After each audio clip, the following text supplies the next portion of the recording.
দীর্ঘ ৭ বছর ধরে নানা জটিলতায় আটকে থাকা ঢালিউড সুপারস্টার শাকিব খানের আগুন সিনেমাটি অবশেষে মুক্তির পথে। সবকিছু ঠিক থাকলে আসন্ন দুর্গাপূজাতেই প্রেক্ষাগৃহে আলোর মুখ দেখতে পারে ছবিটি। সিনেমাটিতে শাকিব খানের সাথে পর্দায় আসছে অভিনেত্রী জাহরা মিতু। দীর্ঘ প্রতীক্ষার অবসান ঘটার এই খবরে ব্যাপক উচ্ছ্বসিত দর্শকরা। অপেক্ষার পালা শেষ হতে চলেছে সাকিবিয়ানদের। দীর্ঘ ৭ বছর ধরে আটকে থাকা শাকিব খানের আগুন সিনেমাটি অবশেষে মুক্তির মুখ দেখতে যাচ্ছে। সবকিছু ঠিকঠাক থাকলে আসন্ন দুর্গাপূজাতে প্রেক্ষাগৃহে আসছে সিনেমাটি। ২০১৯ সালের অগস্টে বেশ আয়োজন করে শুরু হয়েছিল আগুনের শুটিং। তবে নতুন রূপে নতুন স্বাদে বাজারে এসেছে হকের সুগার ফ্রি ডাইজেস্টিভ বিস্কুট। হক ফুড ইন্ডাস্ট্রিজ লিমিটেড। মাঝপথে আটকে যায় নির্মাণ কাজ।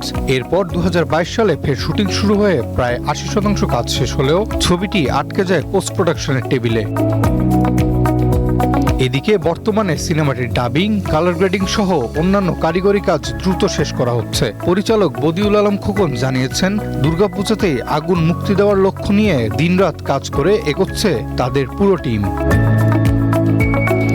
দেশ বাংলা মাল্টিমিডিয়ার প্রযোজনায় নির্মিত এই সিনেমায় প্রথমবার শাকিব খানের বিপরীতে বড় পর্দায় দেখা যাবে জাহরা মিতুকে। শাকিব মিতু জুটির এই রসায়ন দেখতে মুখিয়ে আছেন ভক্তরাও। এছাড়া সিনেমাটিতে মিশা সওদাগর, সুচরিতা, আফজাল শরীফ এবং রেবেকার মতো গুণী অভিনয়শিল্পীরা থাকায় এটি বক্স অফিসে বড় চমক দেখাবে বলে প্রত্যাশা সংশ্লিষ্টদের।